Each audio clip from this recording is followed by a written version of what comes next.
we'll see how this goes. What I'm trying to do is build a bridge. I'm very much trying to build a bridge. And the bridge I'm trying to build is between the successful programmatic, like the successful quote unquote mathematicians of the excuse me. I'm trying to build a bridge between the successful mathematicians of the age and the pure rationalists.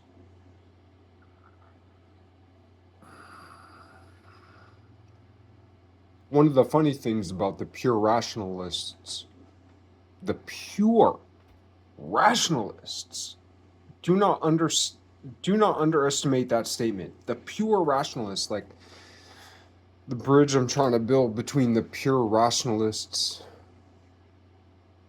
and the so-called pure mathematicians, even though, like,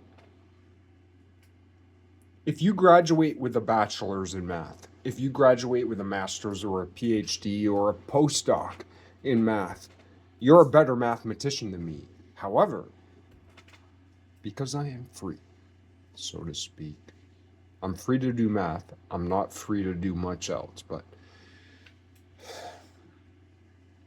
if you are free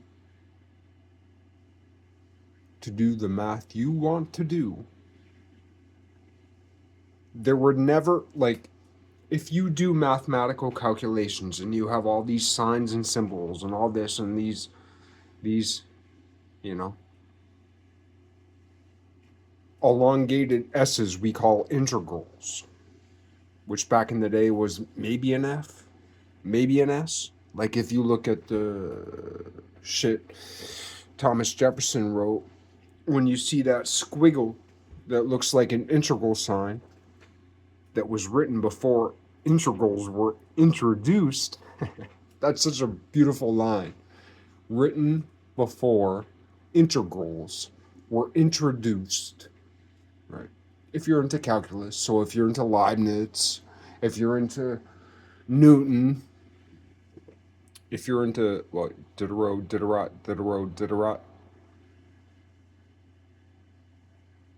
if you're into Euler,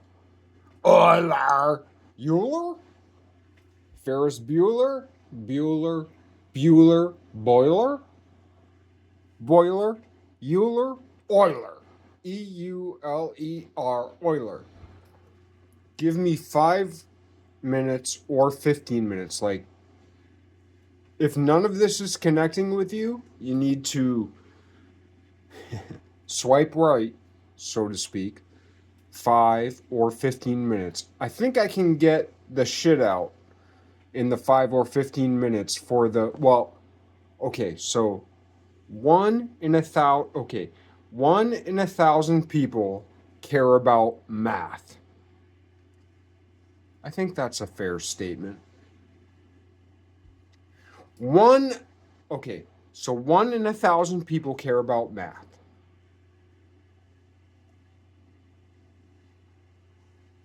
1 in 1,000 of the 1 in 1,000 of people who care about math care about rational numbers. Rational, not real numbers, not imaginary numbers. Well, what's the overlap? There's rational numbers.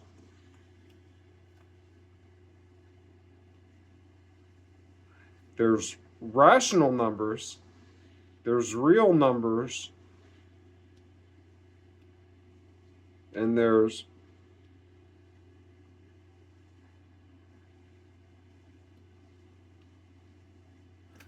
rounded numbers. Or we could triangulate it with different terms, maybe. Give me 5 or 15 minutes, please.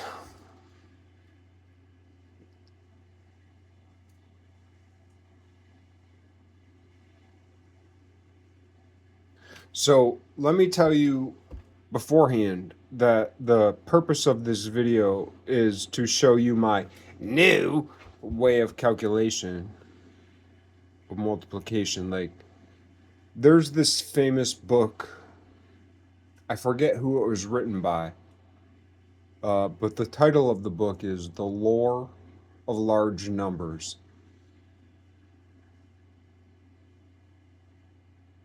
which is mildly outdated. But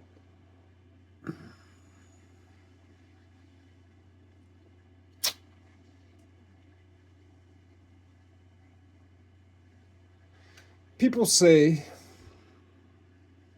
that necessity is the mother of invention. But no one ever said that necessity is the father of innovation. What do I mean? We'll see if we can get there. I'm trying to figure out this object. I'm trying to figure out if this red plane and this purple plane sit exactly on the same plane.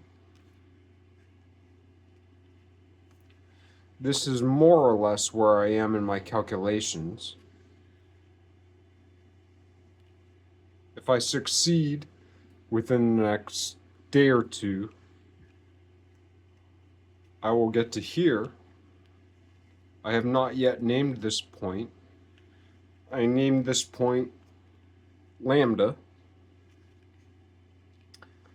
And I have not yet decided whether or not I will name this point because I skipped letters. Like, I went through the English alphabet and then I went to the Greek alphabet, naming these letters.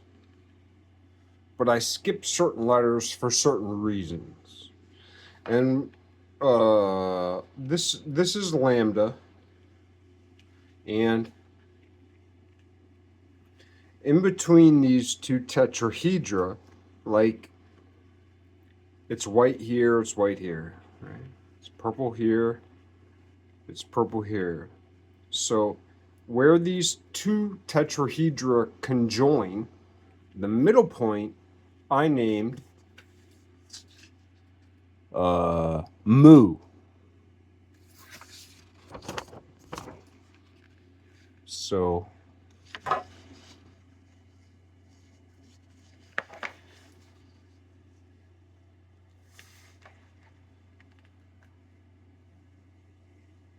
mu.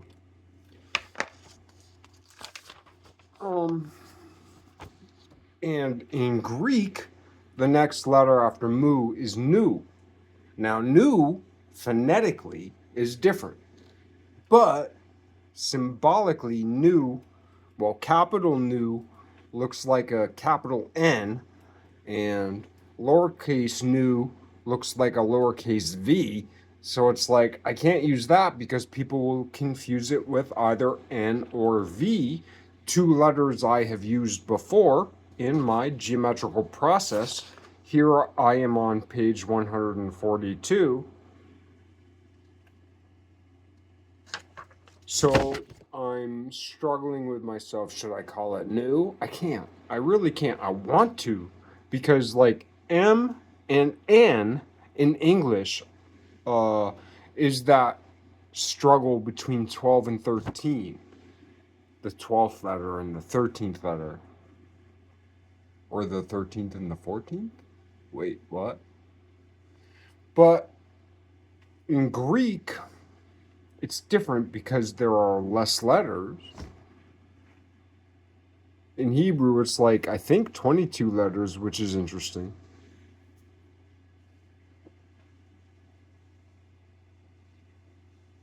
Plus the jots and tittles. Whoa. Not woe ye, scribes and Pharisees, see. That's the thing, man. Because people call it the Old Testament and the New Testament, right? But what I call it, what right do I have? None. First Testament, New Testament, Second Testament. We're in the midst of the writing of the Third Testament, motherfucker. What book do you want? There are a few. Which gets me back to what I was saying before, is like 1 in 1,000 people love math. 1 in 1,000 of people who love math love rational numbers. Some mathematicians love real numbers. Some mathematicians love abstract numbers, that like rounded numbers. Let's just colloquially call it that. Some mathematicians love round numbers. I can't go past 15 minutes with this bullshit before I get to the real thing. So I'm at 10 minutes. I said it would be between 5 and 15 minutes, so I'll probably go to about like 25 minutes before I get to what I was trying to get into. But plus, I'm wasted, more or less. I mean, in my world, I'm actually not wasted. I've drank 750 milliliters of wine tonight. This one. I rarely drink Chardonnay. I only drink Chardonnay when I have a backstop of dry red wine on the backstop, but plus a 20-ounce Bud Light. I never betrayed Bud Light. I didn't care what Dylan Mulvaney said about Bud Light, and I didn't care what Shane Gillis said about Bud Light. I will always love Bud Light. If you're a drunk, or if you drink to drunkenness, one of the first things you will learn is that there is a truth to Bud Mud. Budweiser makes you poop. Budweiser makes you poop. That is good. There are plenty of sober people who don't poop. And there are plenty of drunks who drink Budweiser and Bud White who poop their fucking brains out. Their intestines are clean as a whistle. That's some good shit, as they say. That's like a quadruple entendre. Can you give me a like for that? Maybe. I don't know. Wouldn't I give myself a like for that statement? Maybe I would, maybe I wouldn't, I don't know. But anyway, what I wanted to get to say, and this is the true shame of the whole ordeal.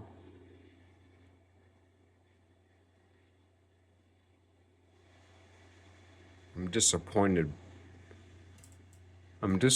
that my face isn't upside down right now. We'll see. Maybe it is in the video.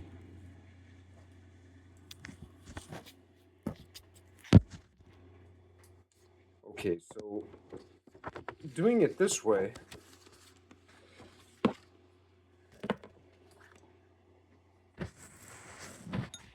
Right. What I wanted to talk about, okay, so I'm under 15 minutes, so I'm where I wanted to get to. They say that necessity is the mother of invention. Yet, I invented something that wasn't necessary, but it was pragmatic. So, we can say necessity is the mother of invention, and hope is the father of invention. Peace through strength, right? Trump gave a speech today at the renamed Fort Bragg, even though this is the greatest thing. Fort Bragg was called Fort Bragg for this dude Bragg. And then the administration before changed the name of Fort Bragg to a different name. But then Trump changed it back to Fort Bragg, but the lineage of the name of Bragg, and it's so funny that it's the name Bragg because Trump is the biggest bragger. But Trump had Trump 1, and now Trump is in Trump 2 after Biden won, and then Biden won't have Biden 2. But Trump has Trump 2. Trump restored the name Fort Bragg to Fort Bragg. However, it's a different Bragg. Almost nobody knows this. This is such a great piece of poetic history. God is the greatest poet. Yo, all you got to do is look at Raphael. Raphael, Pope Julius II. All you got to do is look at the papal apartment of Pope Julius II, 4 rooms, started by Raphael, finished by others, kind of the same way that the courtyard, right? Like, so Raphael and Michelangelo, they were rivals. What great rivals. Imagine in the next presidential election if we have J.D. Vance versus who's that Indian guy from Silicon Valley? What's his name? The Indian guy from Silicon Valley. Yeah, most of y'all motherfuckers don't know, but some of you are like, whoa, whoa, whoa, whoa, whoa, you dummy. What's that Indian guy's name from Silicon Valley? That Democrat. He's almost the only one. There's a few, but he's almost the only one. I think he might do it. We'll see.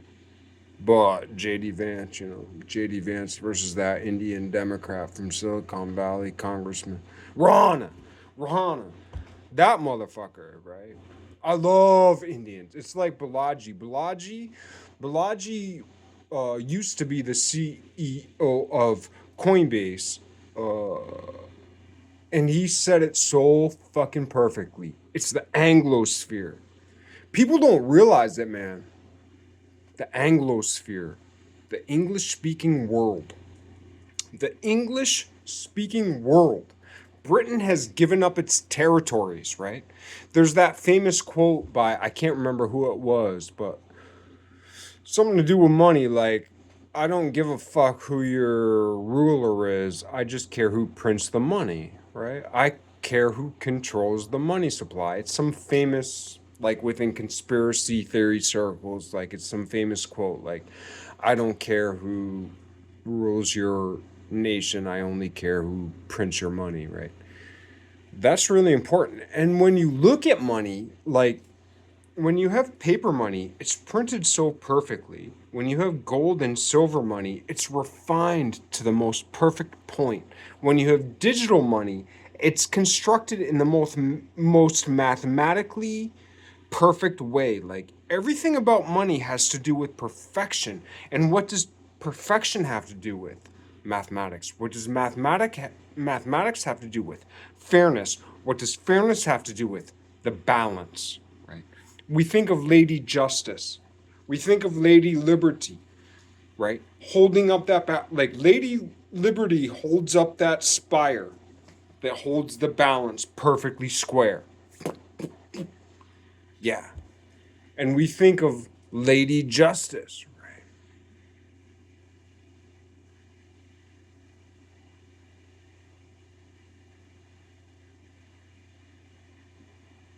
The lever.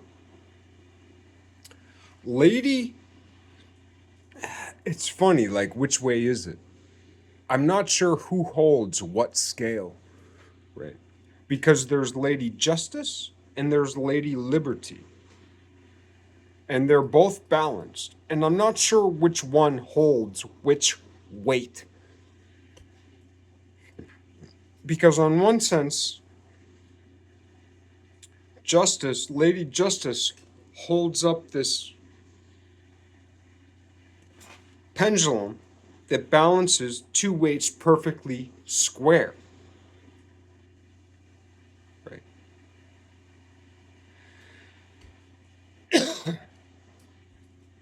But liberty means you can bend this way or that way, right? But if you can bend this way or that way, it also means you can move your fulcrum upon your lever. So you can have a perfectly symmetrical object with a perpendicular like this, a fulcrum right here, and a line straight up and down 90 degrees. But at the same time, you can also have a form of balance where you have a great weight right here, you have a lighter weight right here, your pendulum is right here, but yet it just stays right there. That's math, motherfucker. All right. So, tomorrow or the next day, the point I'm trying to get to is right here. This one right here. The ultimate point, the penultimate point I'm trying to get to is right here. If I can prove this point,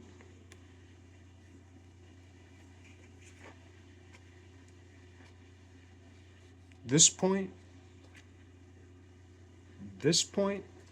and the middle one between this red and purple, this point. If I can prove those 3 points, and they do what I think they will do, I won't say I will kill Descartes. I will say that I will lay Descartes to rest. Not because I do have delusions of grandeur, but trust me, this isn't my biggest delusion of grandeur. I have way bigger delusions of grandeur. But I think this one will persist so long as the mobs and the marauders do not infiltrate and burn my personal Library of Alexandria. Shout out to Hypatia, just saying. Megyn Kelly reminds me of Hypatia, just saying. But, alright. So, the whole point of what I was trying to get to today, this is terrible.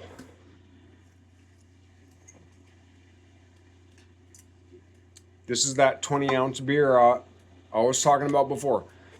Now, the interesting thing, this is 750 milliliters of wine. My daily grub is 750 milliliters of wine, European mathematics, plus a 20-ounce Bud Light, American mathematics. What I didn't get to, or might have got to, but it deserves reiteration. About Budweiser and Bud Light specifically, especially Bud Light, is Bud Mud. Budweiser makes you poop. Pooping is the most important biological function. Pooping is the most important biological function. As exhaling. Pooping and exhaling are more important than inhaling and eating. Yeah. You just heard a world revolution, rebellion, reconsideration. Like, yeah. Pooping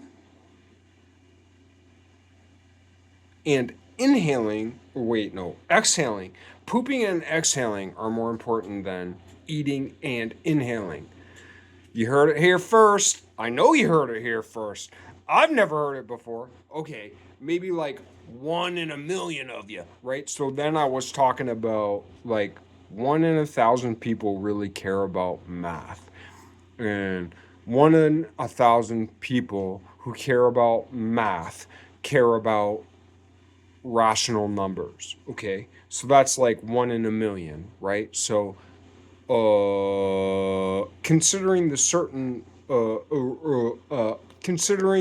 current world population, how many people in the world are out of 1 in a million? There's that old Guns N' Roses song, which is such a fucking great song off of Guns N' Roses' Lies. EPLP, whatever. You're 1 in a million, boo-doo-doo-doo. you know that you wow. So I'll tell you what, if you're watching this, you're definitely one in a fucking million, man. Because if you care about math and you care about rational numbers most, oh, you're right here. Now, when you say you're one in a million, it sounds like there's not that many of you, but that's incorrect. It's actually correct that 1 in a million people in the world equals over 10 million people. 10 million people. There are 10 million people in the world who care more about math and more about rational math. And only mathematicians even have a clue what that means. And it's actually only about 23% of mathematicians who even understand what I'm saying right now. But you should. If you don't understand what I'm saying right now, it means that you have no concept whatsoever of the history and philosophy of mathematics as a field, which is one of the greatest fields of the last 300 years, give or take. I'm using, I'm rounding. Anyway, I'm not sure if I can get to it. I'm worked up. I shouldn't be worked up. I should be cool, calm, collected. All right. So, I'm more or less at this point in my pages. This is page 142. I started this calculation on 7/7/2024. July 7th, 2024. I started this calculation. I'm almost 1 year away from a year of doing it. I thought it would take me a couple months. It's going to take me a year and a few months or so.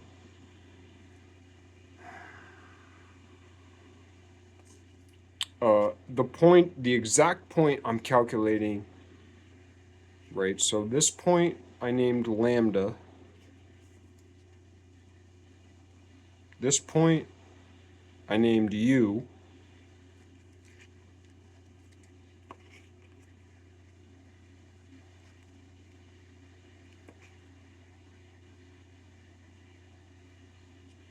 And this point, I'm not sure what it is. Epsilon, maybe?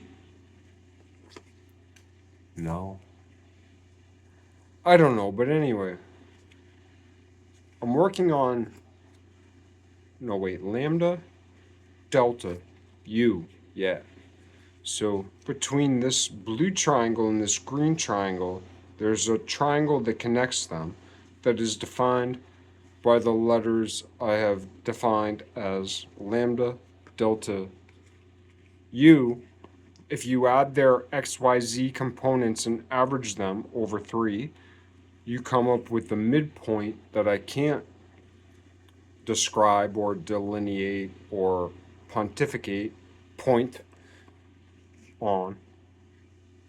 But once I define that point and prove it, then I can expand upon that length to here and define this point.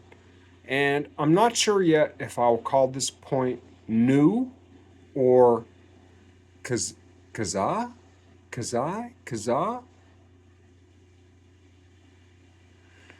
Yeah, I think I said it before. Like nu as a letter looks in the capital case too much like an N, and in a lowercase too much like a V.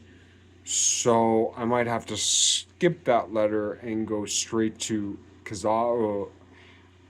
Translated into English, that letter is transliterated as XI, but it's not Chi, it's not Zai, it's Kazeh, Kazai. I'm not really sure, but it's different. It's a different Greek pronunciation. And also, it's so weird. It's like these vertical brackets with this iron bar in between as a capital letter and as a lowercase case letter. It's like the most voluptuous E you've ever seen. It's got like, so if you see a cursive uppercase E in English, right? Shrink that down, give it a few more curls, and that's the lowercase version of the Greek letter after the Greek letter nu, which is after the Greek letter mu, which I heard today uh, pronounced as kaza, which reminds me of some kind of uh, English, as in England.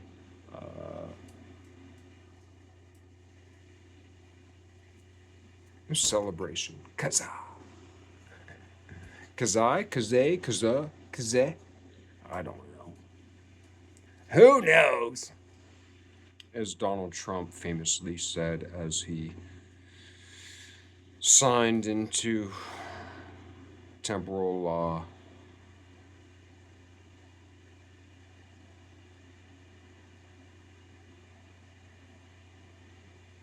the gold coin or the Bitcoin reserve. Bitcoin, Bitcoin, Bitcoin. He won the Bitcoin is over. But it's so funny when he signed the executive order, like more or less legitimate, etymologically referring back to the like law, mate, made, hand, the making of law, legitimate. Like etymologically, that word legitimate more or less means like lege means law, Lego, logos, Lego my ego, Lego law, logos law, right? Mathematical law, philosophical law, rule of law, pragmatic law. Mate. Mate is made. T, D, T, D, D, T. D, T? DJT.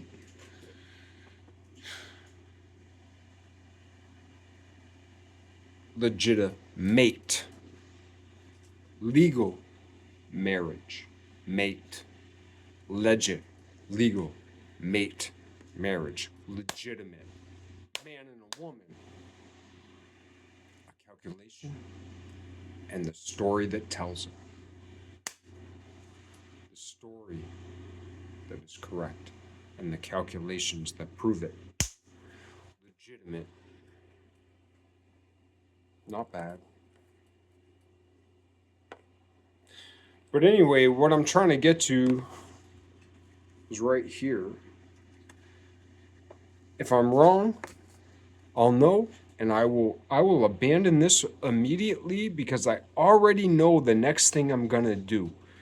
And also, if I actually define this, I will wait to explain it because I already know what I'm gonna do. If I can prove this, I can put it on the back shelf because I have something even easier to explain that's even better.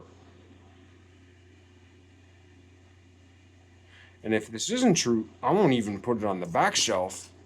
I'll throw it the fuck away because I don't need it. Because I already have something better than it if it's not true.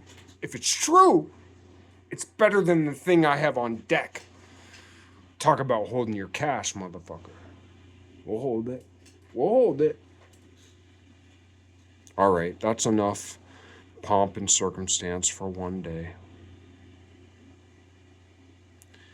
What I wanted to get to is the simplification of multiplication of large numbers by hand.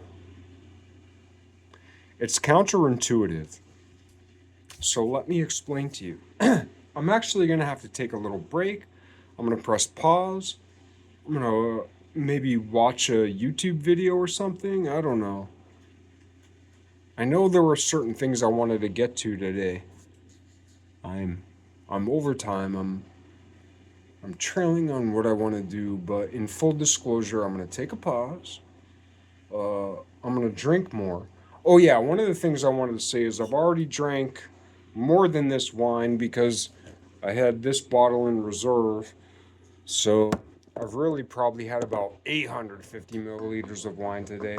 And this is a 20-ounce Bud Light, but it's the one left over from last night's.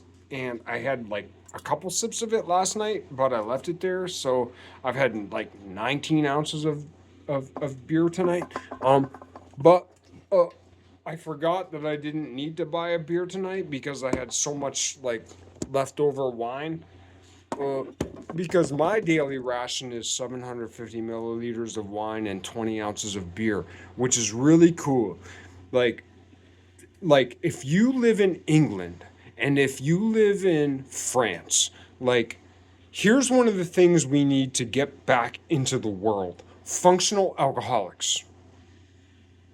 Functional alcoholics have been one of the strongest, most powerful forces in the world for the last 2,000 years. Functional, like, people hate alcoholics. And then, but all the druggies, they love alcoholics, right? But I don't want to be no druggie. Like, yeah, I'll smoke a little weed. Maybe I'll take a Sudafed like once every couple years, you know. Fine. But besides that, you know, I'm an alcoholic now. And I'm addicted to coffee and cigarettes. But, you know, that's still better than meth, fentanyl, you know. Sure, I went through that cocaine period. Fine, right? Uppers, you know. I actually preferred Ritalin to cocaine.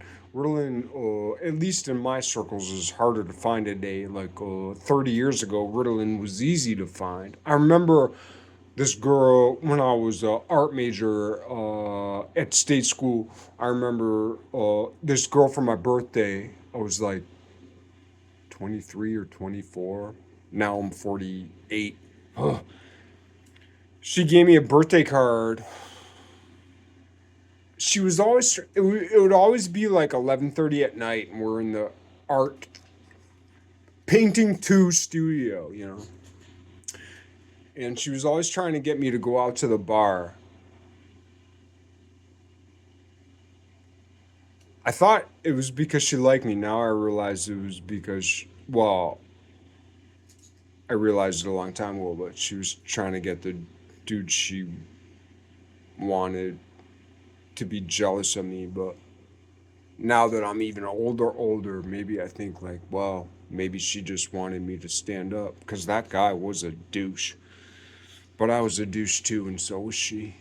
So fuck all of us. Right? That's one of those things you only learn with time. This is terrible. All I wanted to get to was mathematics. But anyway, I've drank over my ration tonight. Oh yeah, but one of the most important things I wanted to say about this much wine, right? I remember the first time I ever saw this much wine. There was this girl. She was in a sorority. We both worked at Toy. It was called Toy Works. It was a division of KB Toys in Keene, New Hampshire. We both went to Keene State College. She was a sorority girl. I was a non-traditional student. We hooked up that night. I'll leave it at that. And a couple days later, you know, in public, she ignored me when I waved to her, and that was that. However, you know, she gave me her private parts and I gave her mine.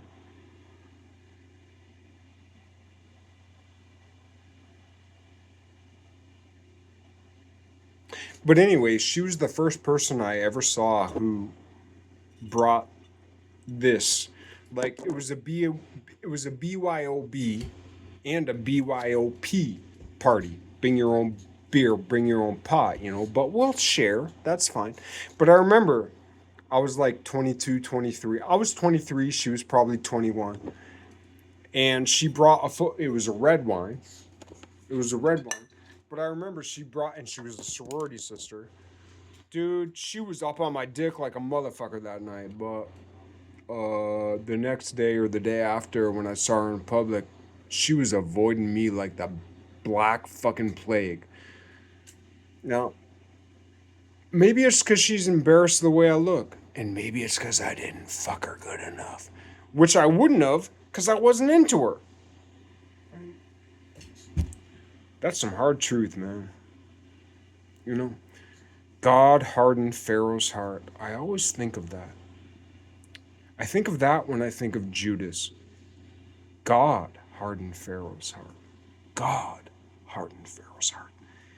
Dude, there literally isn't a theology or philosophy that that sufficiently deals with that statement. God hardened Pharaoh's heart. God hardened Pharaoh's heart. It didn't say Pharaoh had a hard heart. Hard heart. These are just notes. I could write a book on what I've already said. Oh yeah, but what I was going to say, I've been trying to get to this like 15 times. This amount of wine, right? All right. So I'm going to talk like I was talking to just like dudes I know who are like whatever. Like dudes I know, if I call a woman a bitch, they don't think she's a bitch. It's not a bad thing to say, right? And this is one of the things, like maybe 70, 60 or 70% of the population understands this. Like when you say, I fucked this bitch, like it's not a bad thing. It's just a way of talking. And if you say it in a nice way, it's better. For instance, let me give you an example. Here's a bit of semantic. This is a semantic philosophical quiz for the idiopragmaticists. Not the pragmatists, but the pragmaticists. And for ye and the etymologists and philologists who can figure out that slight pronuncial designation, you're a prophet. False prophet, but a prophet nonetheless. Anyway, God, I talk about beating around the bush. I'm fucking whacking that bush to death. This amount of wine was the daily ration of French soldiers in World War II. In World War II, every single soldier from France got a bottle of this. Every day that's how much of alcoholics the French are. Why do you think they're so romantic? And why do you think they're so fucking weak? Romance brought us to strength. Up to a point. That point has been surpassed, and romance has now failed.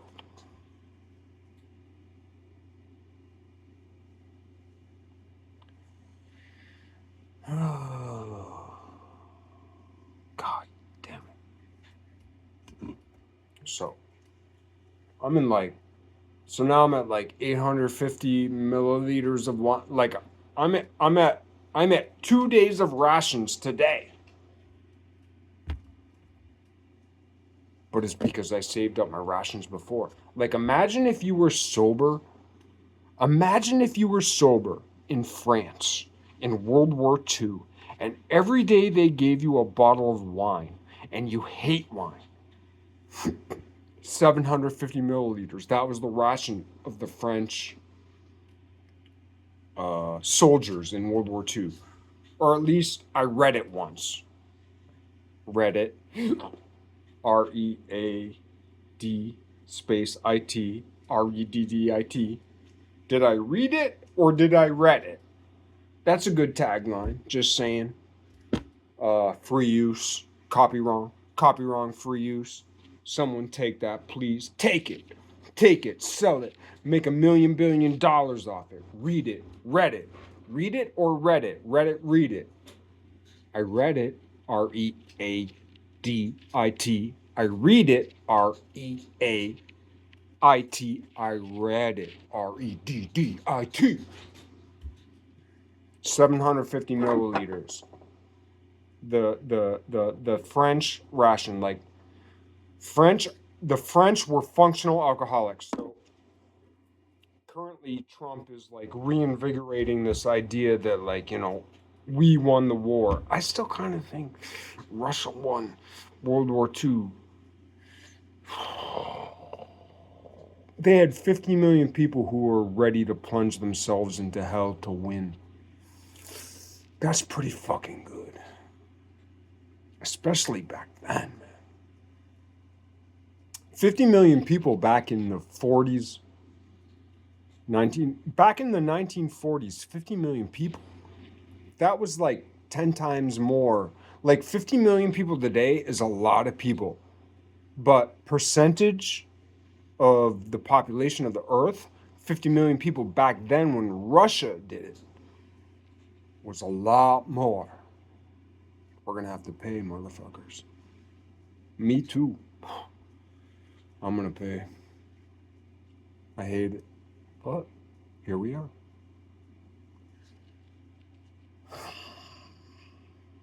I'm getting way too heavy, way too deep. I want to have some fun.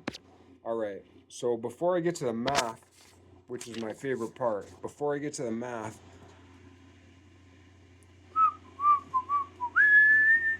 I want to have some fun.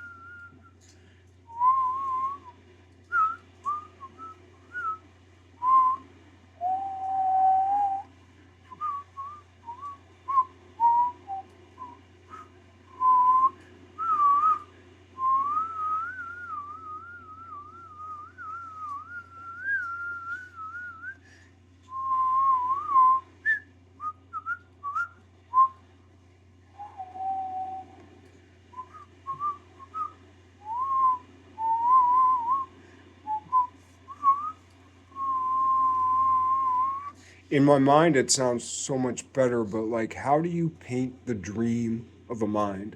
It's kind of like, how do you paint the dream of an image? The best painter of dreams was Salvador Dali. Full stop. There's one thing missing of Dali: the seductive beauty of the pre-Renaissance, the Renaissance, and the pre-Raphaelites, more or less, give or take.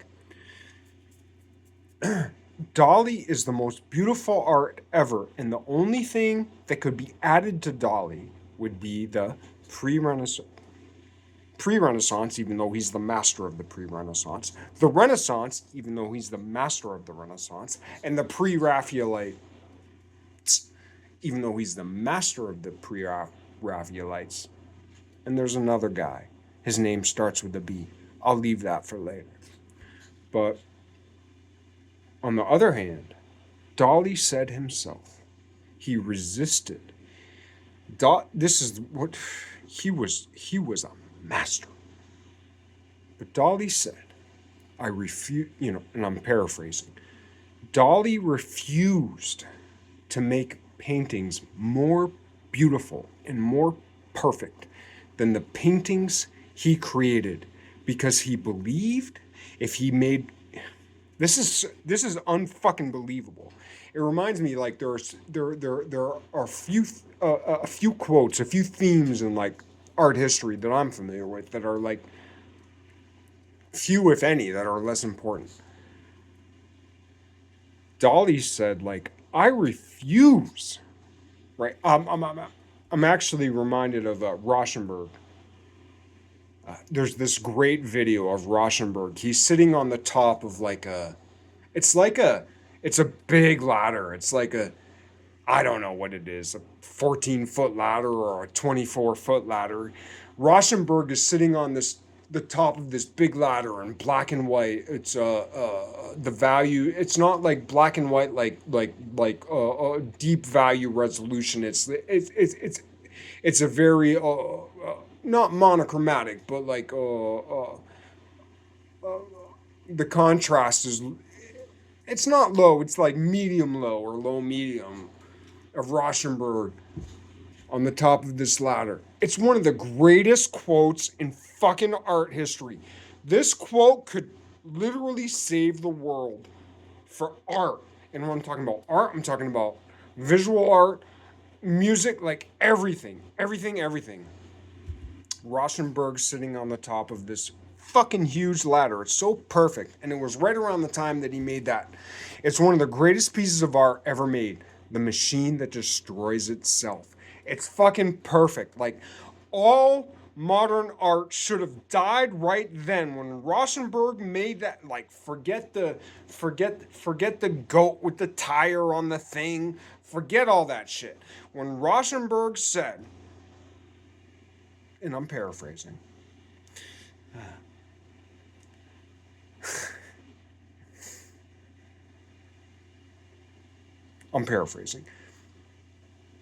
to be an abstract expressionist, you have to have too much time on your hands to feel sorry for yourself. It's one of the greatest quotes in art history.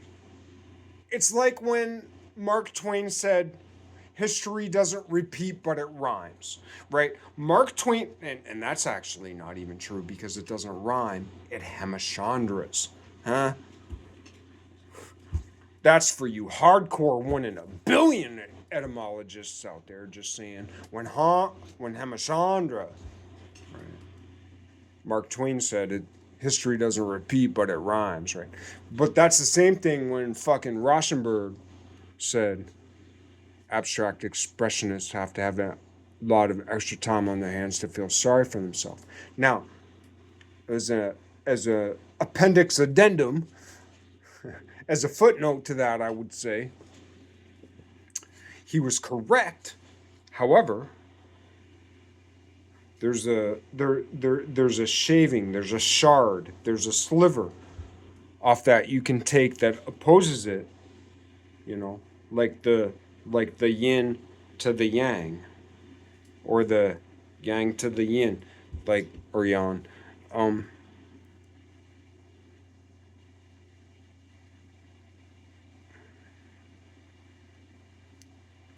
One in a trillion abstract expressionists are actually rational. The exception to the rule.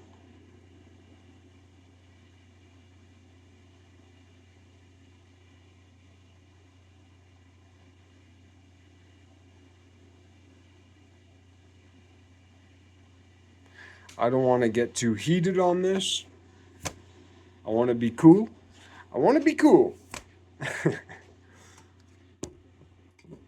All right. Fuck it. In Venum Veritas, motherfucker, or in, I don't know what the Latin word for beer is. I'm going to look that up as soon as this video's over, and I'll post it in the comments. Keep an eye out for it.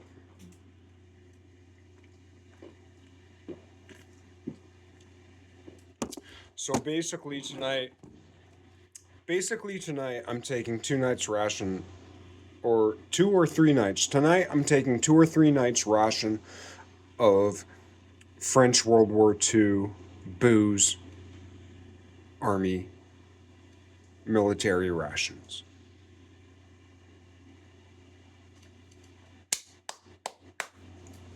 Let's go. What a terrible video. How long have I gone on? Hour. I'm not going to stop now. It was either going to be 5 or 15 minutes of prologue? Preface? Introduction? I'll have to look into those words. I was going to talk for 5 or 15 minutes on some of the, like, language, mouthy, pronunciation things I was thinking about, but I went on for 40 or 50 minutes more. Fine. Now I'm going to get to what I was getting to, which is congratulations if you're still here. You will learn something great. If you are one of those mathematicians that I spoke about before, I got to get myself back hyped up because I can't lose this. If you're one of the mathematicians I spoke about before, if you're 1 in 1,000 people who care about math, it sounds like you're not much. And then once you're someone who is interested in math, and then you find other mathematicians, and then you find that you're 1 in 1,000 of the mathematicians who care about rational number. You'll find that you're 1 in a million. You will have no friends. Everyone will hate you.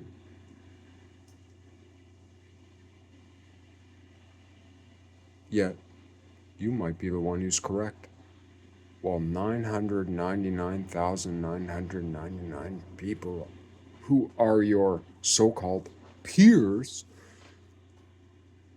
are incorrect. Wouldn't that be something? If it were you, the 1 in a million.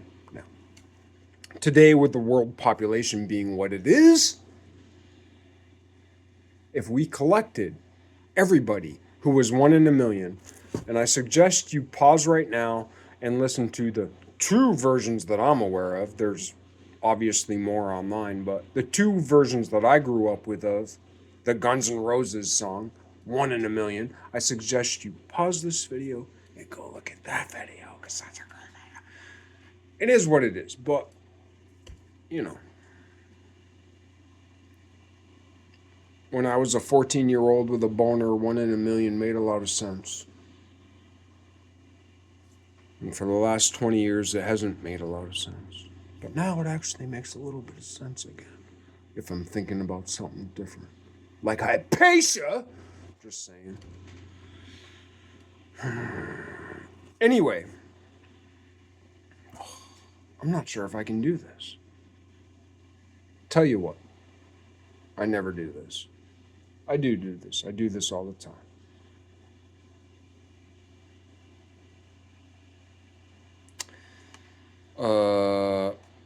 I'm taking an audible. I want to talk about this math, but I know I don't have the faculties right now. If I had to rate this video 1 out of 10, I'd give it a 5.1. That's good enough for today. What I want to talk about, all right, so this is page 142. And this grid, or this chunk right here, is the way that I multiplied 661,417 squared times 27. This is how I did it. So this is like regular division that I was taught in school. This is the multiplication I was taught in school, and there's a reason why I use this kind of multiplication here. This is the multiplication I figured out for myself. I mean, not for myself, because I watched YouTube videos and just thought for years and years, but like it's easier. Even though, all right, the last time in this process, so this page is the page I'm on today, which I just worked on today, page 142. This is a page 129. Page 129 is the last time I did multiplication the way I was taught in school. So there's like less lines, and actually I could even delete all these zeros. Like I don't need these zeros, I just need the place when I'm thinking about old school multiplication, right? So I could do even less work. Like, but even with these zeros that I add just to save the place, especially when we're using larger numbers, because when you're in school, you're taught like 12 times 12 or like 165 times 14 or something like that, right? But like when you're talking about 661,417 squared times 27, that's different. So even though this process takes less steps, like it takes a lot more time to draw this grid and to go every number back and forth line by line and cross things out and draw my circle. It takes more physical steps to do this see, that's the thing, man. People don't realize this. And Nietzsche might be like, it might actually, like, no one ever talks about this. People talk about death, God, blah blah blah. Nietzsche had such a gripe with his Calvinist family and his fucking bloodthirsty, vampiric, fucking piece of shit, goddamn worst woman on the face of the earth ever. Nietzsche's sister. Nietzsche was cool. Nietzsche's sister was the biggest bitch who ever fucking lived, man. You want to talk about white privilege? Nietzsche's sister was fucking white privilege to the nth, to the nth, to the nth. She was the worst. But anyway, what was I trying to get to?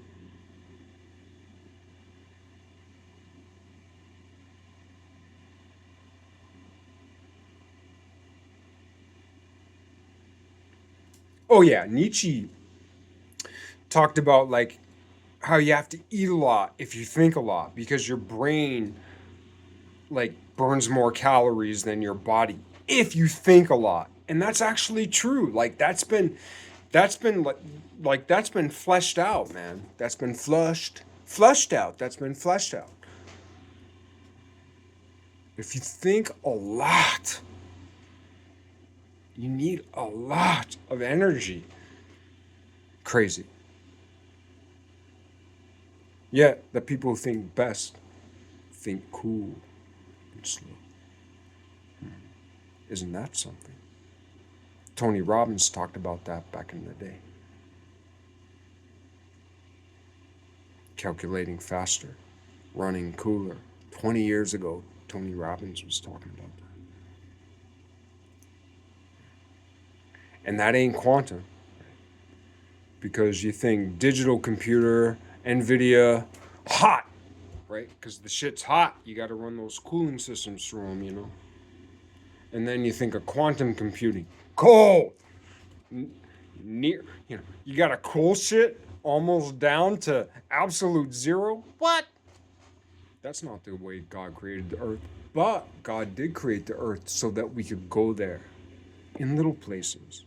Quantum computing will not take over the earth. It's too expensive. For now. Where's the best place in the solar system to build quantum computers? Pluto. Maybe. I don't know. Maybe.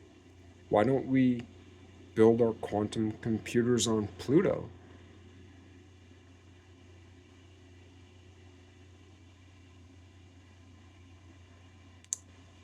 If we can figure out an efficient way to get there, once we build it, I don't know. What are the corrosion risks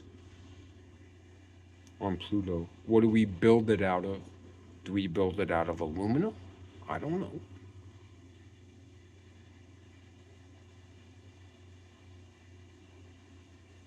This is stupid. All right. I'll get to it tomorrow. I hate it.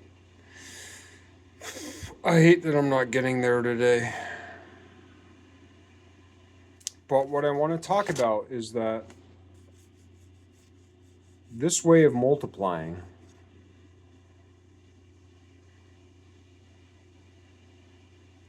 is more efficient, even though it takes more steps, because it takes less GPUs, CPUs. Like, it takes less. It's just this even flow. Okay, so this is page 142. And this is actually a small number, but 661,417 squared, right? It's kind of a small number compared to some of the other numbers I've been crunching and the other numbers I'm gonna be crunching.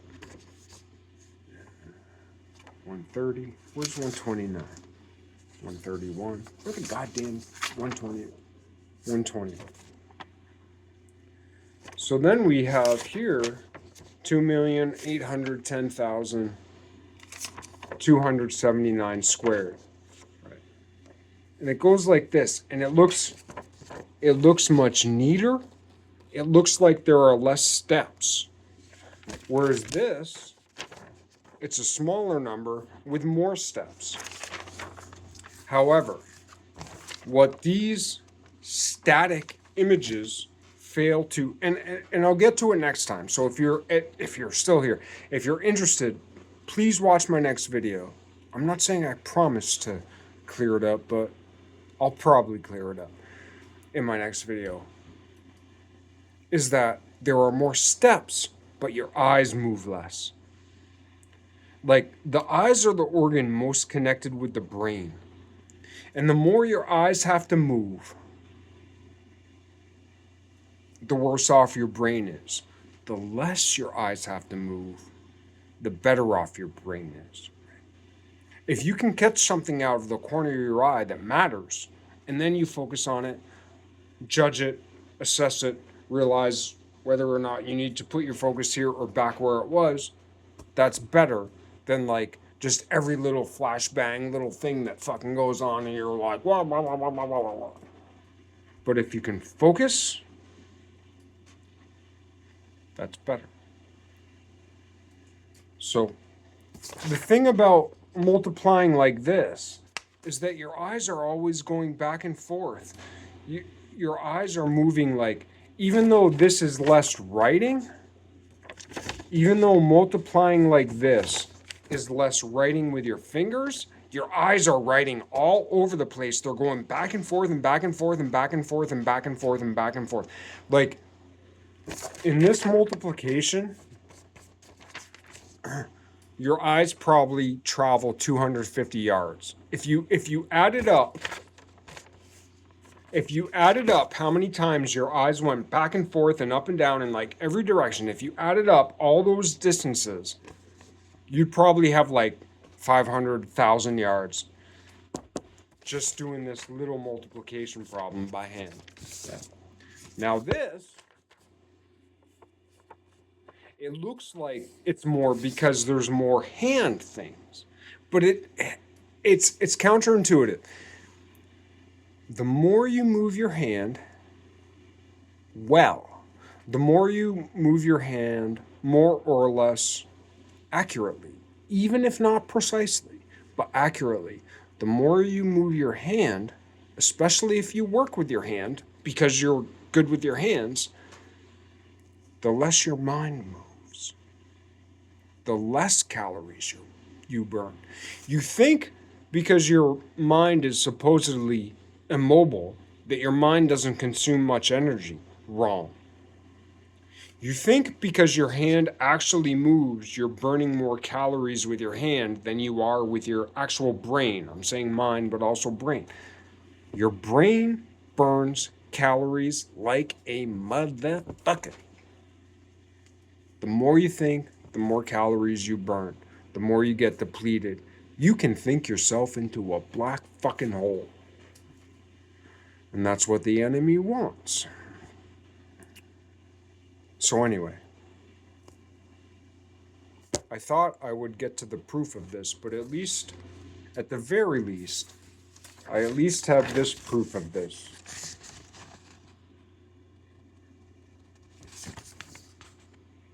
What is it? 661,417. Yeah. Times 661,417. And then all this fills out, which looks like more work than this. But it took me so much work to move my eyes around and to also make this neat so that I can calculate it. I didn't make this neat to make it neat. I tried to make it the best I could, rows and columns, so that I could add it at the end. But at the end, I'm like 1 plus 0, 0, 1. Okay, that's easy. 1 plus 3, 4. Okay, 5 plus 5. You know, but then I get a few lines down and it's like 5 plus, okay, 1 plus 5 plus 6 plus 2 plus 2 plus 3 plus 8. It gets confusing. This is more fun. Every step is easier along the way, and I also only need to move my eyes like this. So in this image, I move my hands like this, which actually takes less calories than moving my eyes like this. In this way of multiplying, my eyes go like this. It's just like little moves, easy. It just fills it out like a John Conway game of life. It just perfectly fills it out and it's done. It's fun. It's interesting. It's cool. It's symmetric. It's anti-symmetric. It's just so awesome. And then there's this shit, which doesn't make really any sense at all, except it's the way we were taught to do it. And it's useful and it works good. And it works better because you'll see that I used that method here below because I had a long number I had to multiply by a short number. And that actually works better in this instance because it does actually take less time. But when you're doing, especially if you get to like billions or trillions or millions, billions or trillions, forget about it, man. Like, all right. Like if you're going to do 30 billion, 500, or wait, no, 30 trillion, 500, wait, no, 30 trillion, 502 billion, 388, or no, I'm sorry. 30 trillion, 502 billion, 389 million, 939,948 squared. Good luck. You're going to fuck everything up. You're not just going to fuck one number up. You're going to fuck everything up. But we need to be prepared.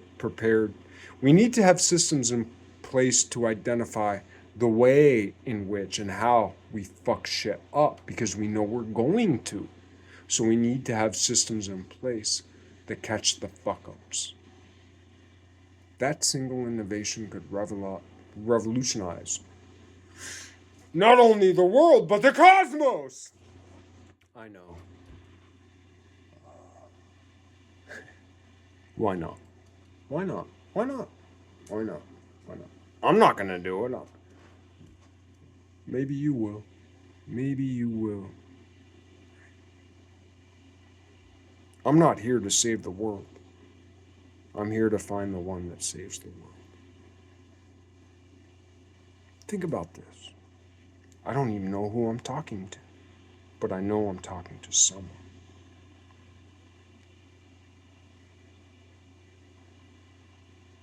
You will save the world with reason and love. You don't even know what's coming around the corner. You've never known what's coming around the corner.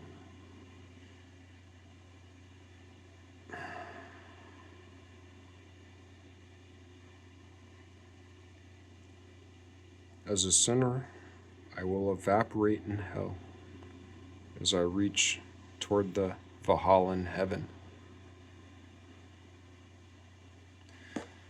Just poetic. I'm not trying to be a dick about anything. I'm just saying.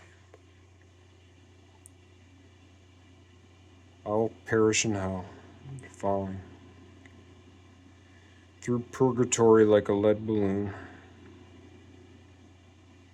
reaching and cheering for heaven and the little flower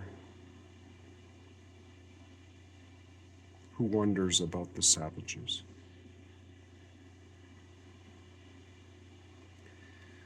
and I will be a savage. She sacrifices.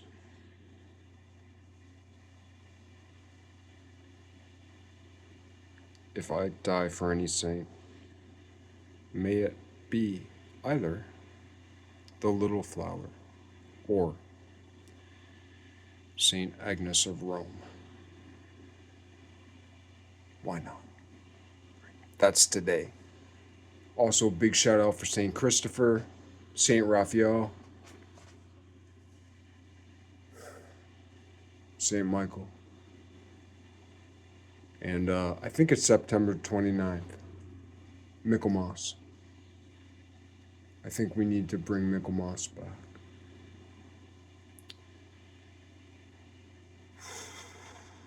So, thanks for watching my least cohesive, my least contiguous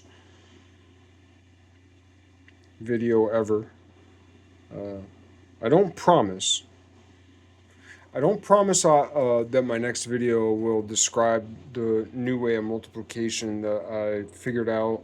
I know it's out there. It's based on things that are out there. Well, it's based on this, page 129. Where are you? 129. Oh, yeah. Shit, 130? I know it's here somewhere. Motherfucker.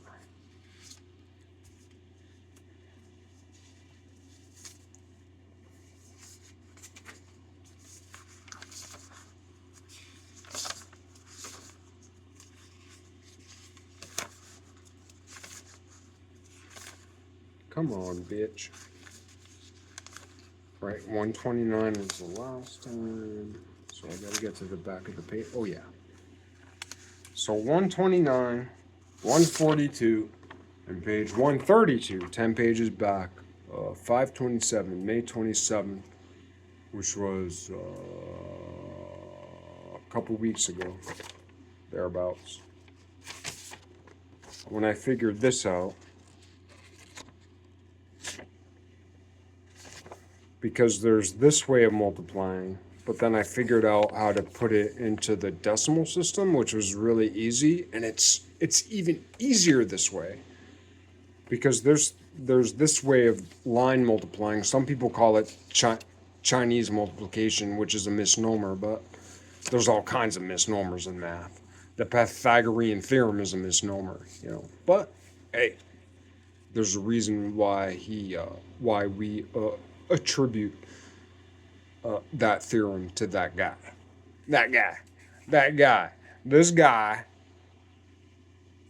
This man.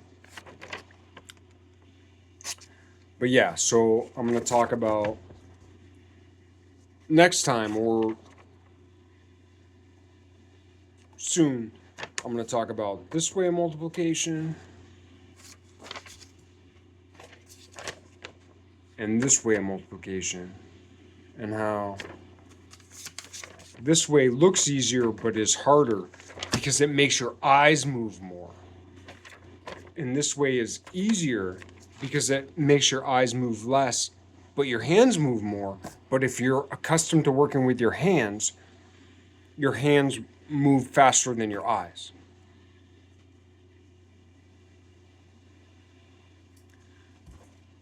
What do they say? The hands are faster than the eye.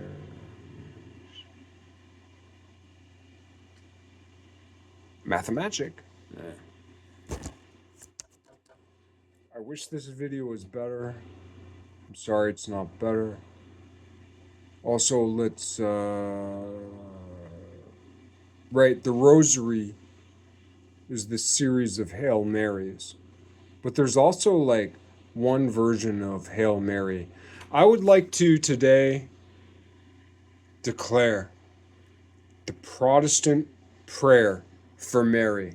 Are you ready for it? You're never going to believe it. It's so simple, right? The Rosary is the Catholic version of Hail Mary.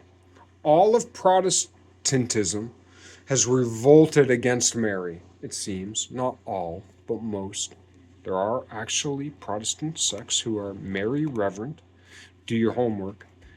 But I today would like to declare a new Mary-centric Protestantism. Protestantism.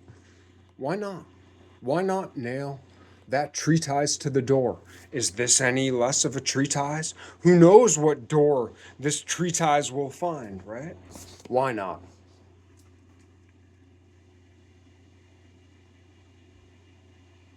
Here is the Protestant Hail Mary prayer. You're gonna fucking love it. Protestants are so fucking stupid and opaque. And I love them very much because I am stupid and opaque. It's really simple. You're gonna love it. Protestants, you're gonna love it. You're gonna love my fucking Hail Mary prayer. You're gonna love it. No, I'm not. No, I'm not. I'm not gonna love your Hail Mary prayer. I love Jesus, Jesus, Jesus. I hate Mary because she's the fucking queen of hell. What the fuck's the matter with you, man? The mother of God? The first thing Christ saw as he came into this world. Now, there's something that Christians, Protestants, Catholics, Eastern Orthodox, the country not heard from, so to speak, and Islam agrees on. The first thing Jesus saw when Jesus came into this world was. What was the sun that rose upon the horizon of the sight of the eyes of Christ? Mary. What was the first thing Christ saw as Christ came into the world? Mary. What was the last thing Christ saw as Christ exited the human world? Mary.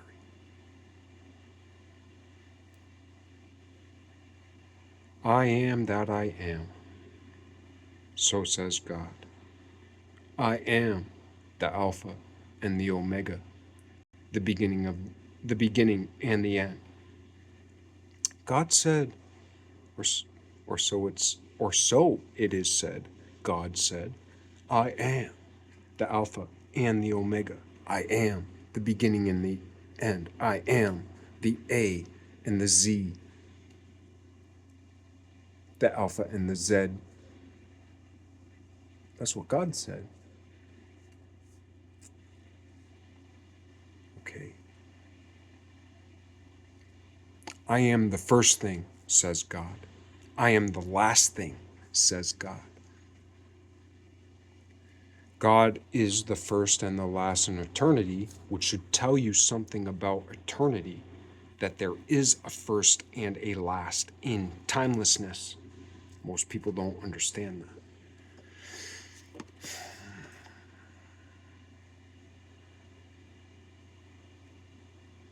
What's the first thing when God, or the Son of God, was born into the world? What was the first thing God saw? What was the first thing God felt? What was the sluice gates that God erupted from? Mary. And what was the last thing? Yeah, the Islamists don't agree upon this point, but what was the last thing Christ saw? And that has to do actually with the two thieves. Actually, people don't realize both of those thieves will be in heaven. God told one thief that that night he would be in, he would, he'd celebrate in heaven, so to speak. God told one thief that beside him. And the other one, he said, how dare you? But the part of the book we haven't gotten to yet is that both of those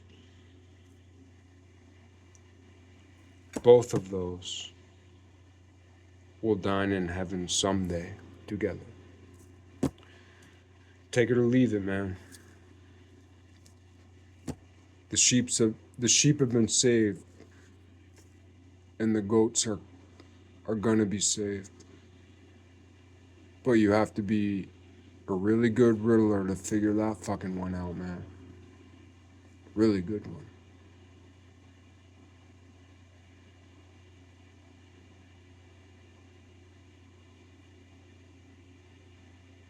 I lost my train of thought.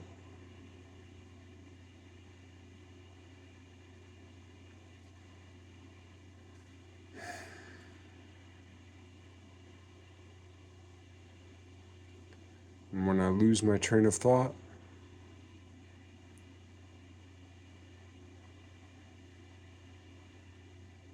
I go from car to car to car to car, from train car to train car to train car to train car. Sometimes I think I'll keep going, and then I find myself there at the caboose, the little red wagon trailing at the end of the Amtrak train. So I'll light my lantern, I'll light my stew pot, I'll sit down, pull out my harmonica, play it poorly, throw it in the woods because I'm so disgusted with myself, and try again tomorrow.